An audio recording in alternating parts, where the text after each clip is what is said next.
Hello and welcome to biology Pathshala. Previous video में हम लोगों ने जिस क्लाइमेटिक फैक्टर के बारे में डिस्कस किया था वो हमारा था लाइट। इस वीडियो में हम लोग जिस क्लाइमेटिक फैक्टर के बारे में डिस्कस करेंगे वो हमारा होगा थर्मल फैक्टर। थर्मल फैक्टर मतलब कि हम लोग ये देखेंगे कि टेम्परेचर का क्या इफ़ेक्ट होता है, चाहे वो कोई भी लिविंग ऑर्गेनिज्म हो, चाहे वो हमारा प्लांट हो या एनिमल हो, कोई भी लिविंग ऑर्गेनिज्म हो उसके ऊपर क्या इफेक्ट होगा इसके बारे में हम लोग डिस्कस करेंगे। सबसे पहला थर्मल फैक्टर टेम्परेचर क्या होता है, degree of hotness and coldness. हम कोई भी चीज़ है, हमने उसको छुआ, हमने बताया ये चीज़ गर्म है, ठीक, हमने कोई भी चीज़ छुई, ये बताया कि ये चीज़ ठंडी है। किसी भी सब्सटेंस या कोई भी चीज़ गर्म है या ठंडी है, ये हम कैसे बताते हैं, टेम्परेचर के बेस पर बताते हैं, और इसी टेम्परेचर का क्या इफेक्ट होगा इसको हम लोग डिस्कस करते हैं। टेम्परेचर क्या करता है, किसी भी ऑर्गेनिज्म के अंदर उसकी मेटाबॉलिक एक्टिविटी को डायरेक्ट इफेक्ट करता है।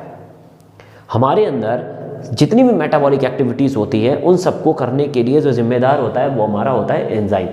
एंजाइम क्या करता है कि हमारी बॉडी के अंदर हर एक होने वाली एक्टिविटी को कंट्रोल करता है। डाइजेशन में देख ले कितने सारे तरीके के एंजाइम निकलते हैं, माइलेज होता है, पैक्टिन होता है, ये सारे पेप्सिन होता है, ये सारे क्या है, ये सारे एंजाइम हैं। कोई कार्बोहाइड्रेट को डाइजेस्ट कर रहा है, कोई प्रोटीन को डाइजेस्ट कर रहा है, ठीक, कोई लिपिड को डाइजेस्ट कर रहा है, ये सारे क्या होते हैं, हमारे एंजाइम्स होते हैं। ऐसे ही एंजाइम्स कुछ हमारे प्लांट में भी निकलते हैं, यहाँ पर भी एनिमल्स में भी निकलते हैं, डिफरेंट टाइप के एंजाइम्स होते हैं, ठीक। इन सभी एंजाइम्स की एक्टिविटी को कंट्रोल कौन करता है, टेम्परेचर। ज़्यादा हो गया तो भी एंजाइम वर्क नहीं करेंगे, बहुत ज़्यादा हो गया, कम हो गया तो भी एंजाइम वर्क नहीं करते हैं। मीन्स हमारी बॉडी के अंदर जो अप्रॉक्स टेम्परेचर जो हमारा होता है 37 डिग्री सेल्सियस, इसी पर एंजाइम जो है वो बेहतर तरीके से वर्क करते हैं, ठीक है। तो उसके बाद टेम्परेचर चेंज फैक्टर, अच्छा, टेम्परेचर को चेंज करने वाले फैक्टर कौन से होते हैं। जैसे हमने देखा ये हमारी अर्थ है, इस अर्थ में ये इक्वेटर है, इक्वेटर से ऊपर की तरफ बढ़ेंगे टेम्परेचर कम होगा, इक्वेटर से नीचे की तरफ बढ़ेंगे टेम्परेचर कम होगा। टुवर्ड्स द नॉर्थ अगर पोल की तरफ जाएंगे, चाहे साउथ हो चाहे नॉर्थ हो, टेम्परेचर कम होगा। एल्टीट्यूड की बात करते हैं, लैटिट्यूड हो गया, और हमारा एल्टीट्यूड की बात करते हैं। एल्टीट्यूड क्या होता है, ऊंचाई। हम नॉर्मल किस में हैं, हम लोग ज़मीनी स्तर पर हैं, ठीक। गंगा का जो प्लेन है, गैंगेटिक प्लेन है, यहाँ पर है। यहाँ पर नॉर्मल टेम्परेचर है, जैसे जैसे आप ऊपर की तरफ जाएंगे टेम्परेचर कैसा होता जाएगा, डाउन होता जाएगा।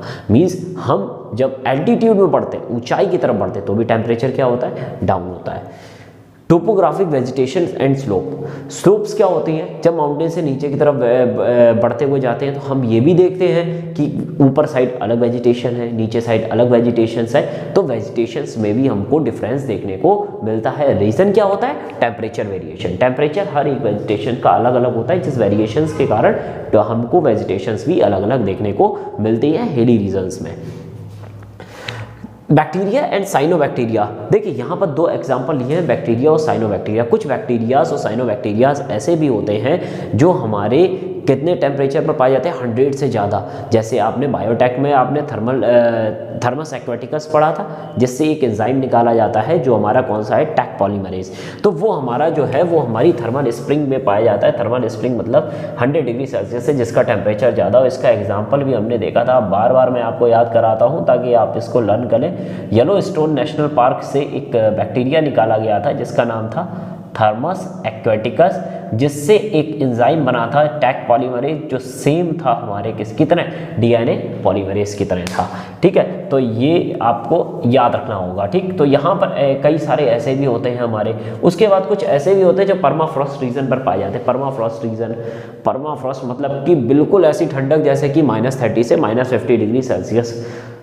इंडिया में है, बिल्कुल है। आप सियाचिन ग्लेशियर, वहाँ पर इतनी टेम्परेचर, इससे इतनी टेम्परेचर अप्रॉक्स आपको देखने को मिलता है। आप उधर साइड चले जाएंगे जितने भी, ठीक है। तो इंडिया में भी वो रीज़न है, तो आप ये बिल्कुल नहीं बोल सकते कि पोलर रीजन में ऐसा होता है। यहाँ पर भी है, उतना नहीं, -50 तो नहीं बोला है, लेकिन हाँ उसके अप्रॉक्स लगभग 30-20 के अप्रॉक्स माइनस में पहुँच जाता है।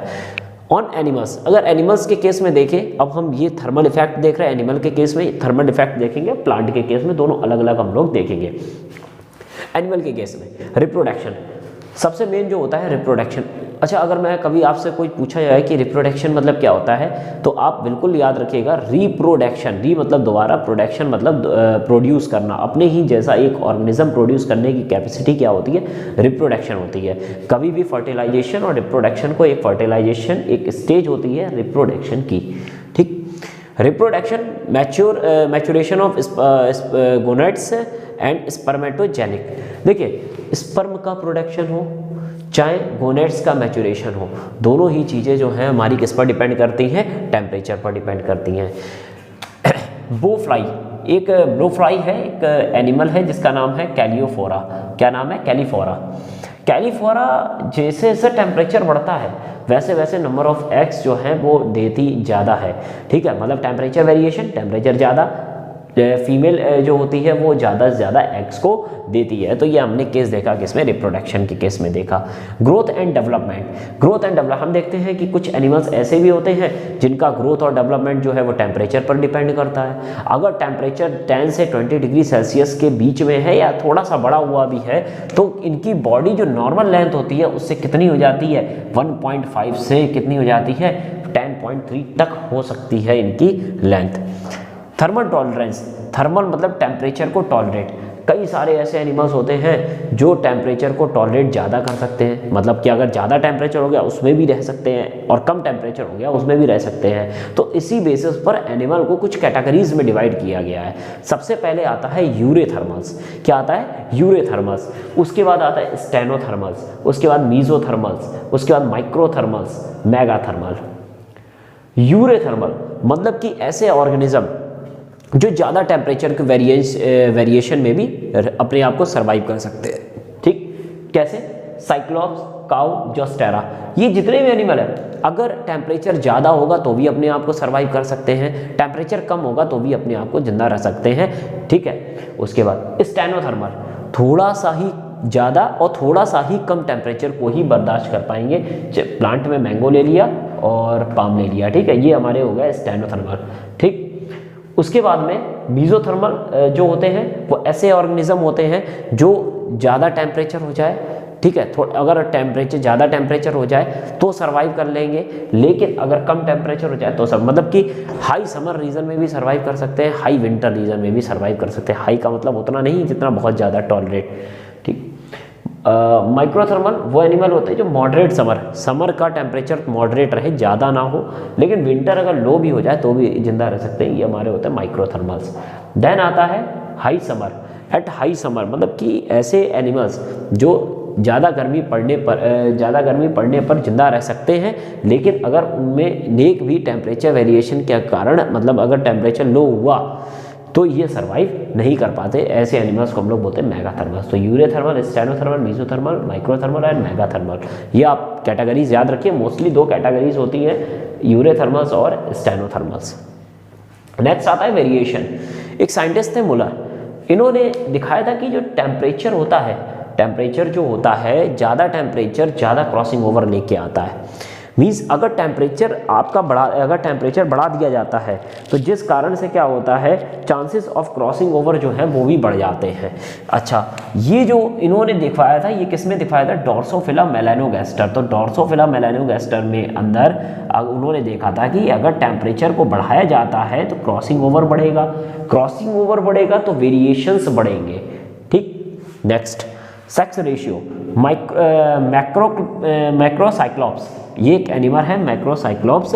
इसके अंदर देखा गया कि टेम्परेचर इंक्रीजमेंट के साथ में जो मेलनेस होता है वो बढ़ता है। मीन्स अगर पर्टिकुलर टाइम पर माइक्रोसाइक्लॉप्स ने एग दिए, टेम्परेचर बढ़ा, तो एग से मोस्टली ये चांसेस है टेम्परेचर बढ़ने के साथ कि जितने भी एग्स होंगे उनसे ज़्यादातर मेल ही प्रोड्यूस होंगे, ठीक है। तो ये हमारा क्या है? सेक्स रेशियो है। Then thermal regulation. थर्मल मतलब टेम्परेचर को रेगुलेट।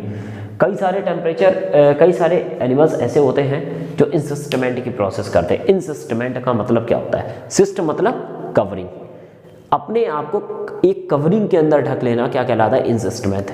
रीज़न क्या है? थर्मल रेगुलेशन, मतलब कि टेम्परेचर वेरिएशन होगा जिसके कारण उनको दिक्कत आ सकती है। दिक्कत आएगी तो अमीबा और यूग्लिना अपने चारों तरफ क्या कर लेते हैं, इंसिस्टमेंट कर लेते हैं अपने स्पोर्स की चारों तरफ, इंसिस्टमेंट गैमेट्स के चारों तरफ। थर्मल माइग्रेशन, कई सारे ऐसे भी एनिमल्स होते हैं जो टेम्परेचर वेरिएशन को नहीं झेल पाते हैं। ज़्यादा ठंड हो गई या ज़्यादा गर्मी हो गई तो वो एक जगह से दूसरी जगह पर चले जाते हैं, जिसका एग्जाम्पल हम लोगों को देखने को है साइबेरियन क्रेन्स। ये साइबेरियन जो क्रेन है ये केवलादेव एक नेशनल पार्क है जो राजस्थान में है, वहाँ पर ये आती हैं। साइबेरिया रशिया की ये बर्ड्स होती हैं जो वहाँ पर माइग्रेट करती हैं। सैल्मन, सैल्मन एक फिश होती है। सैल्मन क्या है, फिश है। टेम्परेचर ज़्यादा या कम में ये सर्वाइव नहीं करती, मतलब कि इसको पर्टिकुलर एक टेम्परेचर चाहिए होता है सैल्मन को। ये फिश है। अगर आपसे पूछा जाए ऐसी कौन सी फिश है जो माइग्रेशन शो करती है तो सैल्मन, ठीक है। तो ये क्या है, फिश है। साइबेरियन केन बर्ड्स है। बाइसन जो है वो हमारा क्या है, मैमल है। तो बाइसन मैमल है, थर्मल माइग्रेशन शो करता है। Thermo regulation and homeostasis. Thermo regulation means अपनी बॉडी के टेम्परेचर को मेंटेन करना। हम लोग वार्म ब्लडेड एनिमल है, चाहे मैमल्स हो और चाहे बर्ड्स हो, ये दोनों ही वार्म ब्लडेड एनिमल्स हैं। टेम्परेचर ज़्यादा होता है, ठीक है, तो जैसे हम लोगों के अंदर क्या होता है, टेम्परेचर ज़्यादा होता है तो बॉडी क्या करती है, स्वेटनिंग की प्रोसेस करती है। स्वेट ग्लैंड के द्वारा क्या करती है, स्वेट ग्लैंड के द्वारा बॉडी से वाटर को बाहर निकालती है, जिससे टेम्परेचर जो है वो थोड़ा सा बाहर निकलता है। ठंड के में क्या होता है कि हमारे जो इतने भी हेयर्स होते हैं, ये जो हेयर्स होते हैं यहाँ पर ये इरेक्ट हो जाते हैं। ये क्या करते हैं, ब्लॉक कर देते हैं पूरी जो बॉडी के अंदर की हीट को, बिल्कुल बाहर नहीं निकलने देते हैं, ठीक है। विंटर में होता है। कई सारे ऐसे एनिमल्स भी होते हैं जो बहुत ठंडे रीजन में रहते हैं और वहाँ पर क्या करते हैं, ये अपने टेम्परेचर को रेगुलेट करते हैं या टेम्परेचर को बचा कर रखते हैं। कैसे रखते हैं, उनके ब्लबर पाया जाता है, ठीक है। तो जैसे सील वगैरह होती है ये इसमें। उसके बाद होम्योस्टेसिस, ये भी सेम प्रोसेस होती है बॉडी के अंदर टेम्परेचर को मेंटेन करने की। नेक्स्ट आता है प्लांट के अंदर मेटाबॉलिज्म है, ट्रांसपायरेशन है, मिनरल एब्जॉर्प्शन है, रिप्रोडक्शन है, वर्नलाइजेशन है। ये कुछ टॉपिक्स हैं जो हम लोगों को प्लांट के केस में देखने हैं कि थर्मो रेगुलेशन का कैसे वर्क होता है। मेटाबॉलिज्म, हम देखते हैं कि एंजाइम जो होता है वो हर फिजियोलॉजिकल एक्टिविटी में ज़रूरत होता है। कोई भी फिजियोलॉजिकल एक्टिविटी है, चाहे वो प्लांट है एनिमल्स, वो एंजाइम पर डिपेंड करेगी। आपने देखा होगा रुबिस्को क्या है, एक एंजाइम है, ठीक है। रुबिस्को क्या है, एक एंजाइम है जो हम लोग को फोटोसिंथेसिस की प्रोसेस में हम लोग देखते हैं। अब अच्छा, वो एंजाइम है तो एंजाइम है वो किसी ना पर्टिकुलर टेम्परेचर, अभी टेम्परेचर ज़्यादा हो जाए तो क्या वो वर्क कर पाएगा, नहीं कर पाएगा। तो प्लांट के अंदर जितनी भी फिजियोलॉजिकल एक्टिविटीज़ होती हैं, इनको कौन डिपेंड करता है, किस पर डिपेंड करता है, टेम्परेचर पर। ज़्यादा टेम्परेचर हो जाएगा, केमिकल रिएक्शंस के अंदर चेंजेस आएंगी। केमिकल रिएक्शंस के अंदर अगर चेंजेस आएंगी तो फिजियोलॉजिकल रेट अपना गिर जाएगा या फिर फिजियोलॉजी धीमे हो जाएगी प्लांट के अंदर। ट्रांसपायरेशन, अच्छा एक बात बताइए, टेम्परेचर ज़्यादा, प्लांट से वाटर ज़्यादा निकलेगा, मीन्स ट्रांसपायरेशन डायरेक्ट रिलेटेड होता है किस पर, टेम्परेचर पर। टेम्परेचर ज़्यादा होगा तो ट्रांसपायरेशन ज़्यादा होगा। अगर ट्रांसपायरेशन ज़्यादा हुआ तो पानी जो वाटर है वो प्लांट से ज़्यादा बाहर निकलेगा और ऐसी कंडीशन में वाटर लॉस प्लांट से ज़्यादा होता है, स्ट्रेस की कंडीशन आ जाती है। मिनरल एब्जॉर्प्शन, टेम्परेचर ज़्यादा, एब्जॉर्प्शन ज़्यादा, मीन्स अब ये ऐसा क्यों है, देखिए ठंड में क्या होता है कि जैसे ये मान लीजिए ये हमारा प्लांट है, इसमें ये क्या है, रूट्स है। जितने भी मिनरल्स होते हैं ठंड के कंडीशन में क्या होती है, ये सॉइल के द्वारा ज़्यादा कॉम्पैक्टली बाइंड हो जाते हैं सॉइल से, जिस कारण से रूट को ज़्यादा एनर्जी देनी पड़ती है इनसे सॉइल से मिनरल को एब्जॉर्व करने के लिए। विंटर के केस में हमने बोला, क्या बोला, विंटर के केस में। लेकिन समर के केस में क्या होता है, ये लूजली बाइंड अप होते हैं, इसलिए जल्दी से एब्जॉर्व हो जाते हैं। तो ज़्यादा टेम्परेचर ज़्यादा एब्जॉर्प्शन, किसका ज़्यादा एब्जॉर्प्शन, मिनरल का। रिप्रोडक्शन, फ्लावरिंग इफेक्ट करता है थर्मोपिल्ड्रिज्म, मींस फ्लावरिंग जो होती है वो भी डिपेंड करती है किस पर, हमारे टेम्परेचर पर डिपेंड करती है। वर्नलाइजेशन, सीड का जर्मिनेशन एक पर्टिकुलर टेम्परेचर पर या लो टेम्परेचर पर क्या प्रोसेस कहलाती है, वर्नलाइजेशन कहलाता है। तो इस वीडियो में हम लोगों ने टेम्परेचर के इफेक्ट देखा था। नेक्स्ट वीडियो में हम लोग सॉइल का या इडेफिक फैक्टर के बारे में हम लोग डिस्कस करेंगे। Thank you very much.